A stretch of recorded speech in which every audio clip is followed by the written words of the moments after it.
As I close my eyes,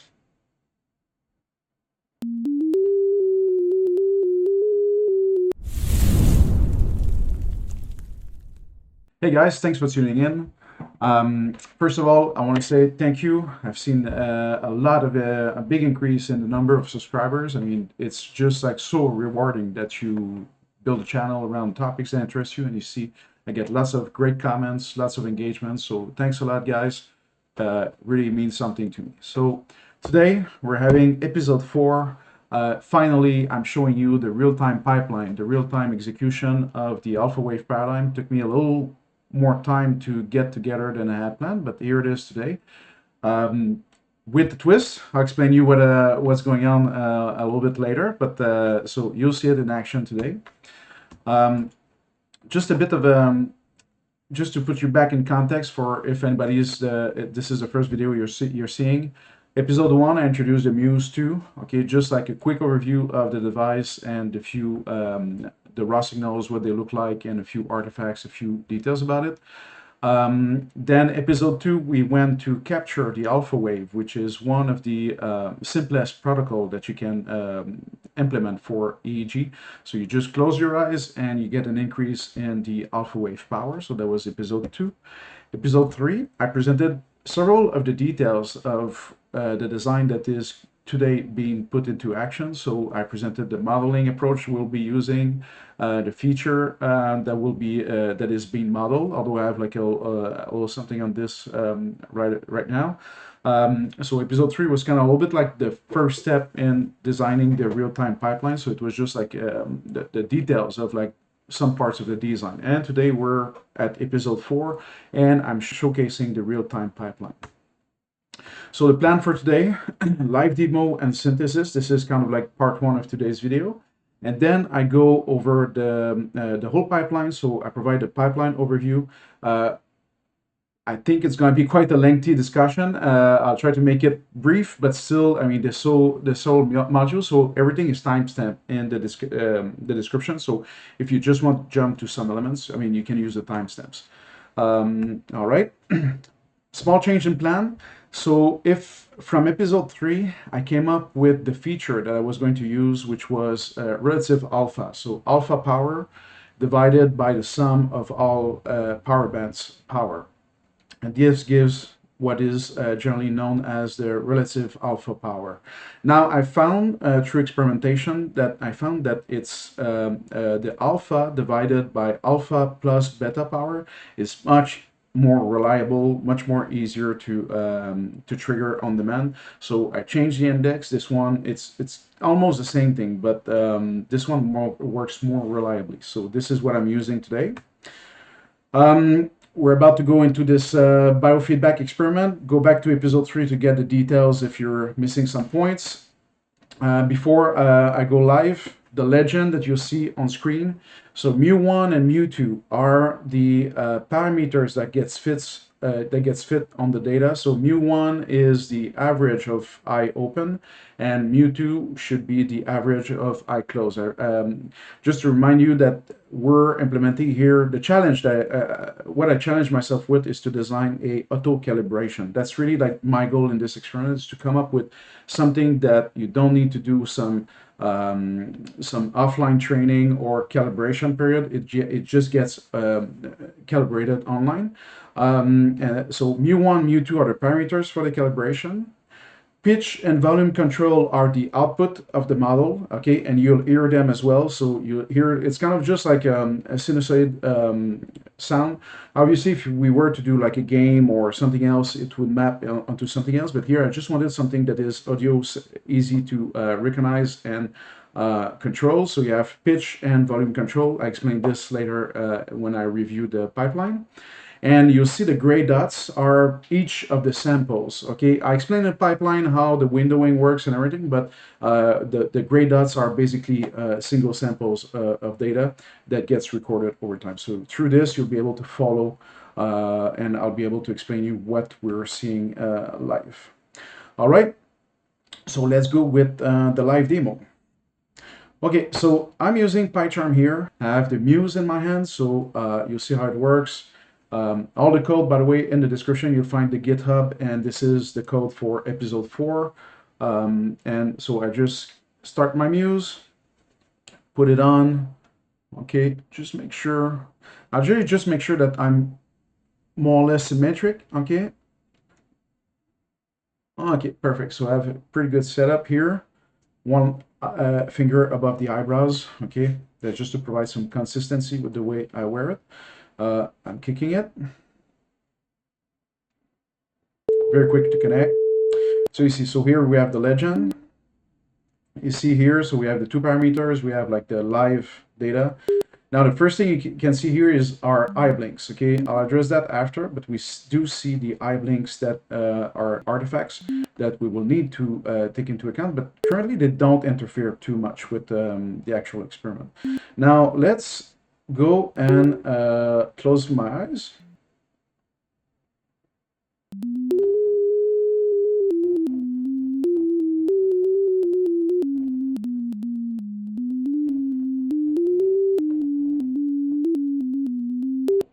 So you see very quickly, we see that there's an increase in alpha power. So as I close my eyes,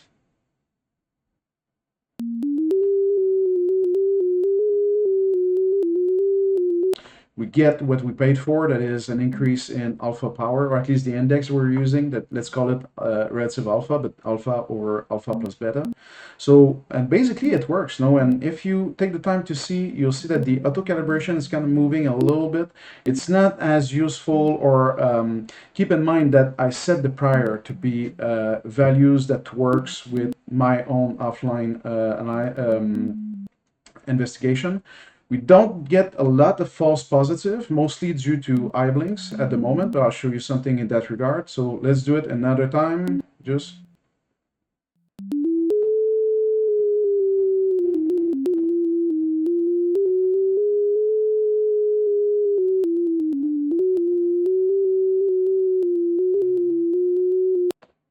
okay, and what is nice here is, even though I have my eye closed, because we chose audio feedback paradigm, I still hear it. So I can kind of like use the sound feedback to investigate whether my signal is good or not. I use that extensively in the design, especially when I was comparing the 2 indexes, so relative alpha divided by all power bands, or alpha over alpha and beta. I can't look at data when my eyes are closed, no? So now I can go live and try to see if I can control and amplify the effect as I go. Now I'll show you like the one thing that really threw a wrench in my plan. What? Is that alpha power is supposed to show up, or at least not supposed, but out of reputation, alpha power should show up when you close your eyes, okay, and should go away when you keep your eyes open. Now I'm blinking my eyes, okay. I do this intentionally. Look what happens if I stop blinking.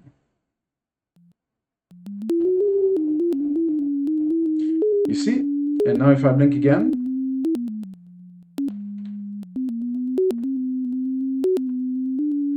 So you see, if I keep my eyes open, there's actually an increase in alpha power, which I didn't anticipate it. You see, now I kind of like lost control a little bit of the paradigm. If I blink a few times, generally I bring it back down, okay? I'm a little bit puzzled. I mean, I asked ChatGPT about it. Now you see, through up the whole calibration system is now off, okay, because of that. Because I totally lost control. So you see, I had control early on, and now because of this thing, I'm just gonna stop it because it's messing up with the, whoop. Okay. So what's going on here? Okay, technically, I was supposed to have 2 states. Okay, I open, I close. I close, you have an increase in alpha power. I open, you have low alpha power. And this effect, I discussed with ChatGPT, and apparently it's called Alpha Rebound. And what happens is, after a while, even if I have my eyes open, either through mind wandering or some calm, state of calm, I mean, you do have an increase in alpha power, even though your eyes are open. I found that by blinking, I can keep it low. Okay, blinking like frequently. If you roll back the video, you see that I'm blinking quite a bit. exactly for that. So this kind of like really messed up with my plan, because where I thought I was going to map two states, that is I open, I close, actually I have three states. I open with low alpha, I open with high alpha, and I close. If you look through the playback, you should find that I close still brings the highest alpha power, but we do find that I open alpha is slightly below it. So now I'm a little bit stuck here. Not stuck, but I mean, I'd say that this was unexpected. The good news is we're learning something. Okay, my goal through by revisiting the alpha paradigm, because I haven't worked with alpha in like close to 10 years. My goal was to revisit some of the early paradigms I work with to make sure that I master them and understand them properly. And you see, I just found something that I didn't know about. So we have the alpha rebound, that is called. Um, so this is part of the thing that really stands out, part of this demo. Now we've noticed as well that there is some IBlinks artifacts that needs to be accounted for. So this is easy. I didn't do it before because I wanted to bring them as part of a video, but we see them. We see that there's a benefit to actually handle them properly. That's on the issues, but on the good side of the demo, you might have noticed the latency between me closing my eyes and the rise in alpha power and the rise in the control variables, that is the pitch and the volume, is quite a low latency. So I close my eyes and within I'd say half a second, I already hear an increase in the biofeedback. The auto calibration kind of works, okay? The issue really boils down to this alpha rebound. And this is kind of like what delayed a little bit this video. That is, what I found is because of the alpha rebound, it kind of logs into like the iClose cluster, and then it kind of, or either in the iClose or the iOpen, and then it shifts like the both distributions of mu, because it's all in between. So I'm trying to fit a 3-state systems with a 2-states model, so things just don't work at that point. So it kind of works, but I mean, of course, I mean, I didn't account it for alpha rebound. So the next step for this model is I'll need to investigate a little bit more this alpha rebound. I'll check in the literature what people have described about it. What is the effect exactly? I mean, it's the first time I hear about it and find it, so I'll have to see like exactly what it relates to and see if there's any ways to account for it. It could be through modeling the state or something like that. I also want to investigate, so this was already part of my plan, to investigate the alpha wave across various electrode positions. And we'll see if this has any effect on the strength of the alpha rebound, the signal to noise ratio, if you compare the alpha that we want and the alpha rebound. So because the Muse samples from temporal lobes, which and the alpha actually originates generally from parietal and occipital. So I'm really curious to see if the alpha rebound is the same source as the alpha we want to sample for. So we might find that with better electrode positions, we might find that we get a better discrimination between these two alpha sources. But we'll see. Maybe it's exactly the same, and we'll have to just deal with it. So the next step is also to rework the auto calibration based on the new evidence. We'll see. I mean, look, this is part of the any design of I'd say, like in this case, biofeedback, but through this design of any type of systems, that as you learn, you need to account for the new information and improve your modeling and your system to account for it. And eventually, I mean, I'm still confident that eventually we can get like a pretty good system that does it. But I do need to redesign, take into account this new information about alpha rebound. So this is it for the live demo. I think it's a good time to like, subscribe, leave a comment if you have any thing to say. And if you want to keep in touch, you can look at the previous videos. Episode 1, 2, and 3 contains very valuable information. Also, the Discord is getting quite popular. I mean, we're having amazing discussions there. I mean, I have a few people that are very very active with, I'd say, non-scientific applications and scientific applications of brain-computer interfaces. So hackers, game developers, artists. So there's a bunch of people there that are super literate about BCI. I think we have fantastic discussions there. So join the Discord, see in the description.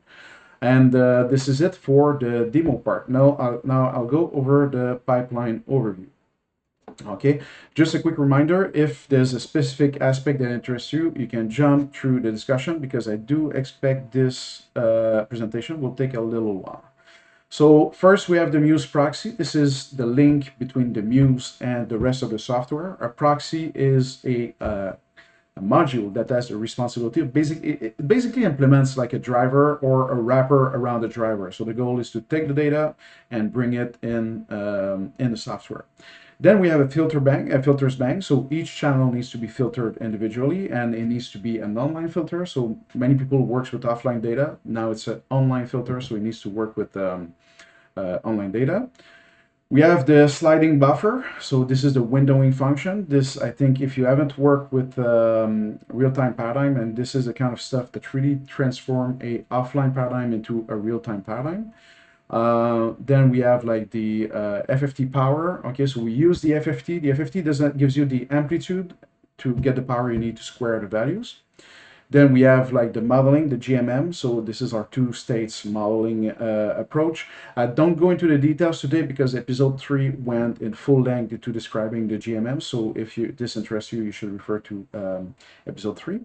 Then there's the index transform. This one is not very complicated, but it's basically how do you go from the output of, in this case, the GMM, and map it into some application values, okay, application indexes. So I'll just explain. So in this case, how do I go from the GMM output and map it into a pitch and a volume? So it's not very complex, but I think it's always like interesting to see the type of mapping that can take place. And then we have a real-time synthesizer for the sound. I don't go into the details. You can look for the code that is provided on the Git, but I don't go because it's a little bit outside of the scope of the BCI topic, but still, I mean, it's interesting to see like what happens on that side, so you can look at the code for that. So the role for the proxy, okay, this is this kind of pertains more to software architecture, but the proxy is, like I said, basically a wrapper over a driver of some sort. In this case, so the role is to provide a simplified interface to operate the device. When I build a software proxy, I will always try to have connect. In the case of the Muse, I'll have connect and disconnect.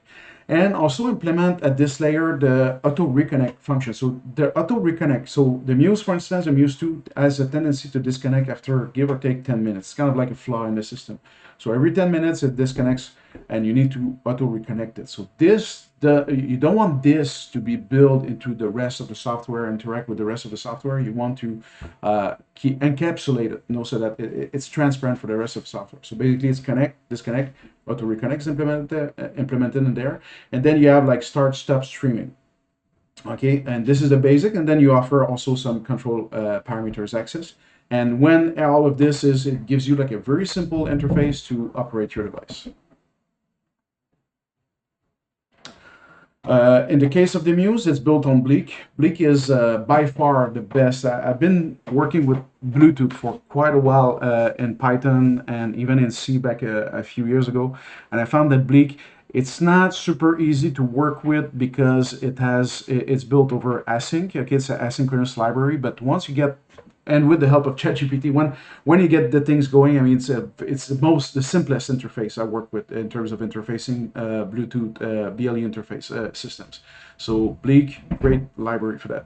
BLE interface, the way it works is you have services and characteristics. Services are kind of like the grouping of per functionality, per category of functions.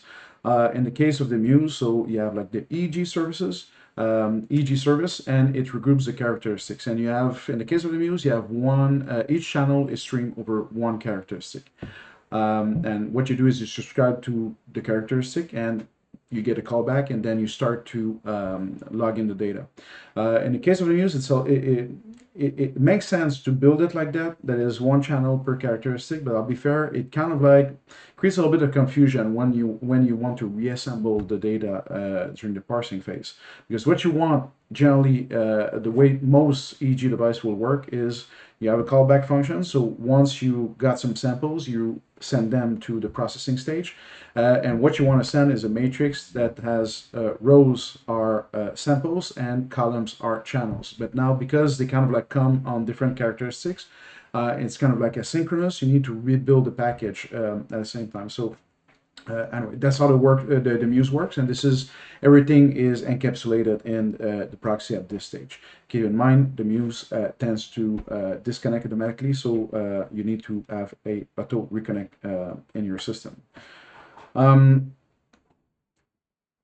So in terms of the Muse BLE, you'll find that each modality has its own service. Okay, so you have EEG, PPG, telemetry, and then you subscribe to required characteristics. Yeah, so that's basically what I explained here. Just as a general, so each device that I've integrated has always had this proxy stage. So a few tricks I learned over the years. So the first connect should be blocking. So you don't want your software to proceed in the system without knowing whether the device has been connected or not. So any system I build is kind of like a blocking call. So until the device gets first connect, it will wait until, so this ensure that if you're connecting multiple devices, that you only reach like the state where you can start to record or start to process once all devices are connected. I use callbacks a lot, so the proxy is basically its own thread, and then you have a callback that will send to the processing stage. You want to make things asynchronous, okay, using multiple threads, and you want to use a queue to when you send data, your proxy needs to always be running. Your proxy always running, because new samples can be coming in. But if your processing stage takes a little bit too long, you can miss some deadlines, and get some buffer overflow and lose samples. So what you want is you want your proxy to run in its thread, and when you get new samples, you add them to the queue, and then you move on. And then you have like the consuming stage, okay? So the proxy becomes a producer stage, and on the other side, you have the consuming stage that reads from the queue and then process, but both are coupled asynchronously. And this design can be used to abstract any hardware, software, API. I use this proxy approach. Eventually, I'll make maybe some article or video about how I designed this part of the software. But I have proxy, adapter, and manager, and through this, any things that I need to interface will always have these three objects, and makes it super convenient to abstract the system to make them very easy to use. So all the complexity is kind of like hidden from the rest of the software. So this is about the proxy stage of the system. Now the filter banks, okay, the way it works, so what the filters are used for is to clean up the signal. There's two things you want to remove from EEG signal without overthinking it. Is you want to remove the DC component. So generally we filter anything that is below 0.5 hertz. Okay, so this will just like, it's kind of like a detrender basically. And then you want to filter anything of higher frequency. So with the Muse, I generally filter anything above 40 hertz. First, you want to make sure to get rid of anything, the line noise that is, depending on where you are, either 50 or 60 hertz, okay, the line noise. So this needs to be removed. It can be removed by its own filter, but in this case, removing anything above 40 hertz is good enough for my purpose. So I keep what's between 0.5 and 40 hertz. Now, some people might think that we're dropping some gamma signals when we filter anything above 40 hertz. I'll give you my opinion on this. I mean, the Muse, I mean, is a great system. No, I mean, what happens is the lower frequencies, as you go towards higher frequencies, the floor noise kind of stays the same, the signal's amplitude decreases. So what happens is anything above 40 hertz, you don't get like you're basically, your signal gets mixed in the noise. No, so your signal to noise ratio with a device like the Muse, anything above 40 hertz is not really great. I mean, you can get something if you do long period of sampling, but here we're doing real-time pipeline. But that's my opinion. Maybe I'm wrong on this, but I always assume that anything above 40 hertz with the Muse is kind of like of so-so quality. It's not because there's no important signals, it's more that the device becomes limited at those higher frequencies. And you need to implement it as a online filtering. So it's not, you look at the code, the way it works, but basically the filter, you call them, you send them some samples, but you keep the state of the filters in memory, such that when new samples comes in, two things enter. You enter the samples and the state of the filter. As you can see, this is what I'm showing here. So you see, so self B and self A, those are the filter parameters. They can be shared between all the filters of your filter bank. I say filter bank because you need one set of one filter per channel. Okay, and you see the ZI here. This is what keeps the state of the filter. So when you send them, so B, A are the parameters of filter. You send them samples. You send them the actual state of ZI. It will filter the signals and update ZI value and return you the final ZI value and the filtered signal. Okay, and next time new samples comes in, you need to provide ZI again. So this is the line of code that basically does it as an online filter. Higher order filters are more aggressive. Okay, they will have like a steeper cutout at the cutout frequencies, but you are at risk of having unstable filters. I found in my practice with EEG and Butterworth filter and Python, I found that anything above 4, and even at order 4, I mean, I had a system that went off the rail because at this order of filter. So generally, I keep it at 4 at most or under it. If I want a more aggressive filter, I will add filters serial. A bank of serial filters, but generally order 2 to 4 is good enough. Always validate with your signal, but for me it's been enough. Usually we use bandpass, 0.5 to 40 hertz. It's sufficient, but you might have to add a stop band around 50, 60 hertz, depending. And depending on the temporal feature you want to extract, you might want to select a different frequency range. So this here, the 0.5 to 40 hertz is great for frequency band analysis. If you want to do temporal analysis, then you need to think a little bit differently the problem. But here we're headed for a FFT-Power analysis. The sliding buffer. Okay, the thing is, when we're going towards a 50, but basically anything in EEG, you cannot process a single data point. Okay, you need to get some window of data to be able to extract some features. Okay, that's true for temporal, that's true for frequency based. So you need to get this windowing function. And the way we build it is we have like a sliding buffer. So we kind of like or sliding window. So we have the signals coming in and we pack some buffer. And when it's full, then you trigger the process and you shift it a little bit. Okay, and this is kind of like, you see, this is how we see it here. I kind of amplified a little bit, but what we see is we have window 1 here and window 2 that steps by 1 step. So this here is a sliding buffer. And it's not very hard to implement, but you need to, I mean, obviously you need to implement it. The way we do it is the window size, okay, the width of the window will give you like what is the amount of data that gets processed at one single step.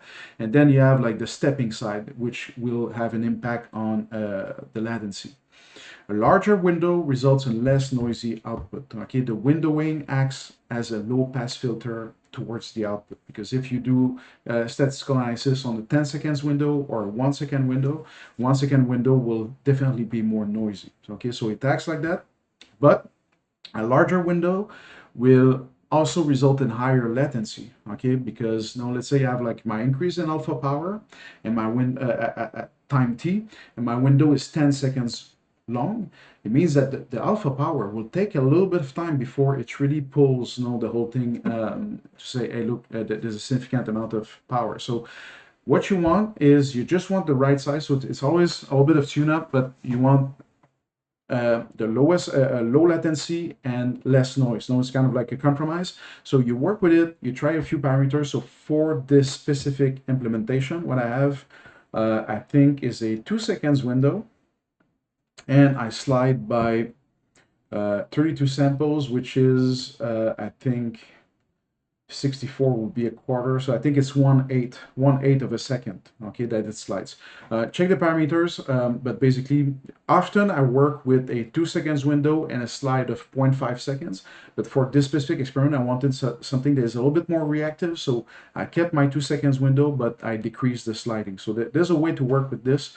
But generally, it gives you an idea. 2 seconds window, and a sliding is between an 8 and a half a second. Now we have the FFT-Power stage. So the FFT is the fast Fourier transform. There's a whole mathematical background to this, but basically what it does is it applies, it takes your signal and decomposes it into a set of basis functions. In the case of the Fourier transform, the basis functions are sinusoidal waves. Okay, so you get basically a representation that is spread across your range of frequency. FFT will give you the amplitude of the signal, but if you want the power, you just need to square that value. Okay, so you square it and you get the power at each frequency. And then you sum up, you do the FFT over your whole signal. When you do an FFT, what happens is the longer your window, the higher your frequency resolution will be. I think, that's the next step. Okay, so the longer the window, it gives you a higher frequency resolution. And the higher the sampling rate, it gives you a wider frequency range. Okay, so just like a few math to help you here, if I have a 1 second window, it gives you a 1 hertz resolution precision.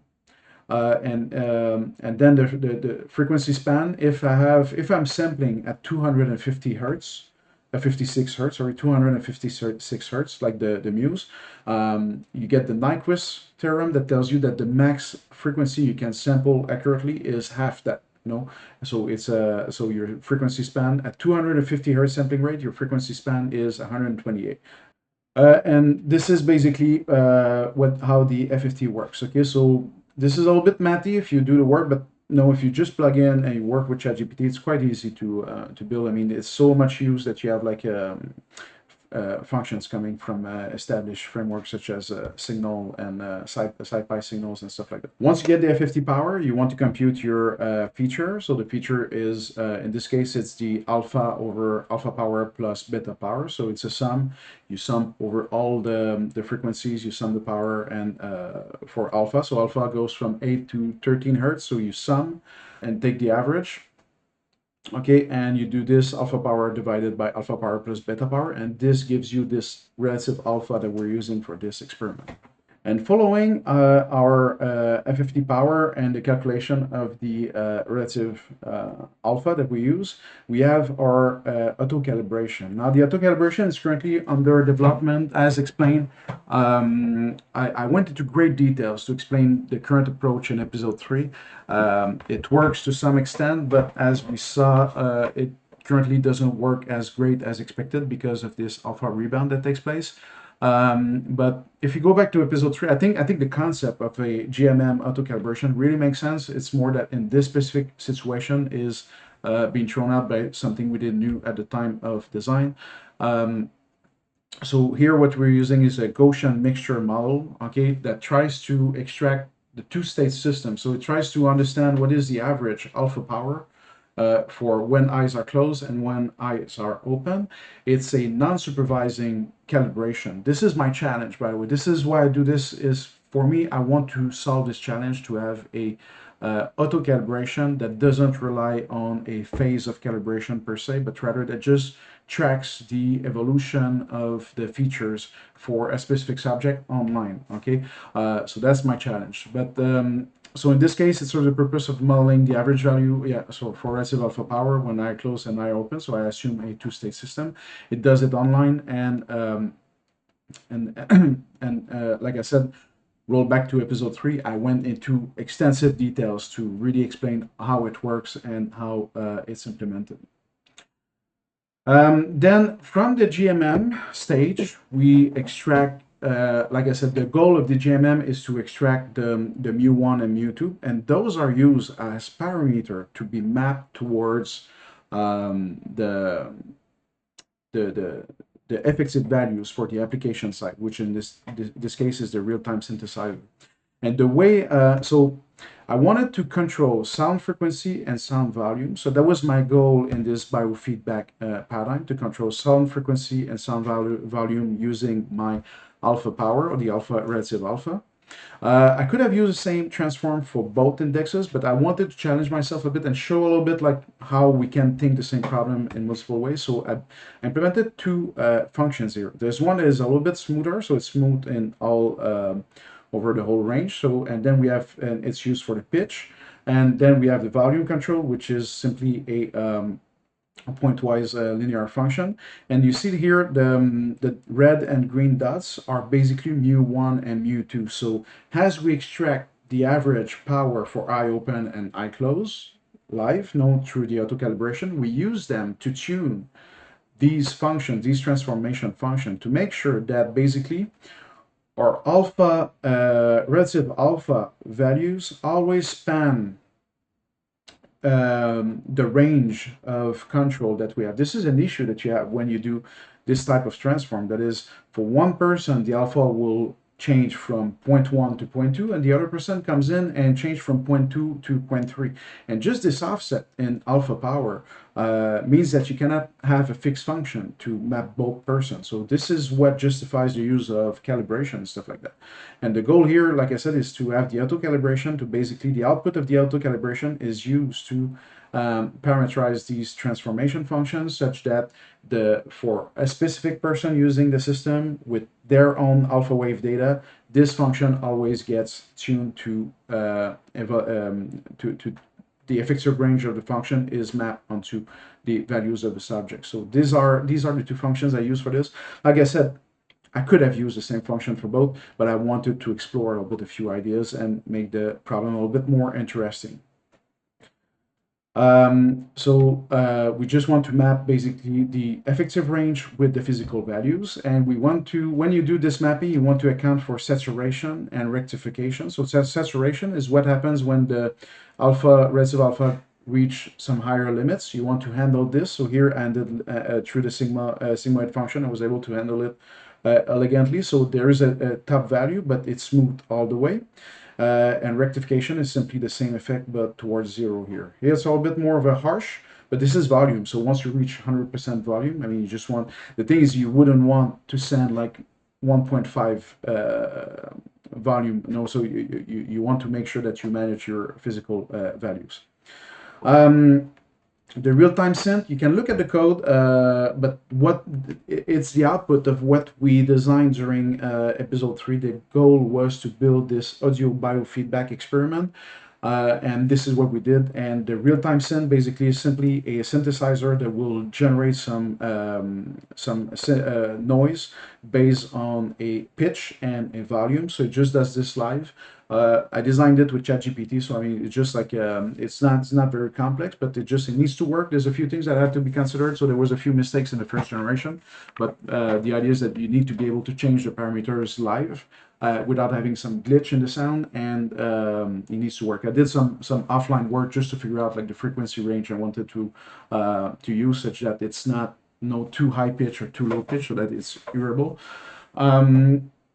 Now, this is not the most interesting experiment or biofeedback experiment. I mean, obviously, the goal would be to map something else here. Okay, so the real-time synthesizer works, but the goal would be to work with, let's say, a video game or something else, adaptive movie. So to map it into like a more interesting experiment than simply real-time synth. But the real-time synthesizer is great when you design, when you work with brain-computer interface, because it's simple to work with and it provides you real-time feedback about your alpha wave power.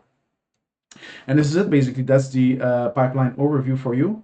I didn't talk about the visualizer. You can look up the code. It's built on PyQt. And the file output, always plan to save your raw data. No, regardless of the experiment, always save it. It's always convenient to be able to play back some experiment or do some offline analysis. So always have a raw data save. You don't want to save like at later stage, because if you save at later stage, you might be missing the piece of information you need to investigate what went wrong or went right. So always save the raw data when you do that. And this is it, basically. The last stage here Okay, so basically all of this here is meant to be super flexible and repurposable to different applications. And the last three boxes here is basically what represents the application layer. So, and this could be mapped to something else. I said before, video games, adaptive movies, any type of biofeedback you would want. Okay, you could reuse the same engine and simply change these boxes here and remap the same system to a different application. Okay, and yeah, so that's basically the idea here. When you develop this kind of experiment, the goal is not so much to control some pitch and volume. The goal is more to develop a system that works as a prototype that then you can use over something else. And through this biofeedback experiment, user can learn to control their brain waves. So I've been doing it. I mean, just like through the design, to try to see if I can, with my eye closed, control the alpha power. And because I hear it, no, I get the feedback. So this is super interesting to try to see if I have my eye closed, can I bring the alpha down? Can I bring it up? Stuff like that. You see, already I learned through this experience. I learned about this thing that is the alpha rebound that I still haven't finish investigating. So you see, so even if it's a simple paradigm, the alpha wave, it really carries you through like all topics related to real-time paradigm for EEG systems. Okay, this is why I started here. This is the first paradigm I work with the Muse, and this is why I think it's so important. Just even if you're experienced, to revisit these paradigm to see, okay, am I still like owning my BCI signals and the way I process them and everything. So if you're a beginner, I hope this whole thing helps you. In conclusion, today, I mean, I will revisit the alpha wave. The goal, I really want to get this, I need to get this alpha power to work. I need this engine for a different project. So I'll need to investigate and understand what's going on with the alpha power and get it to work. Once I will get back to you. One thing though, I want to the next videos to there's a few topics I want to cover. Okay, so I'll work this in the background, and I have a few topics that I've been waiting to discuss on the YouTube channel, and so it might take a few weeks or even months before I follow up with episode 5. Okay, but it will come shortly. And so thanks a lot for listening, like, subscribe, and join the Discord. I think yeah, there's a lot to learn. If you have any comments, any questions, you can ask in the comments or on this Discord. I'll be happy if you give a try to the software, the code. I'd be happy to come tell me and let me know what you think. If you meet any difficulties, I'll be happy to help you. So thanks again and have an amazing day.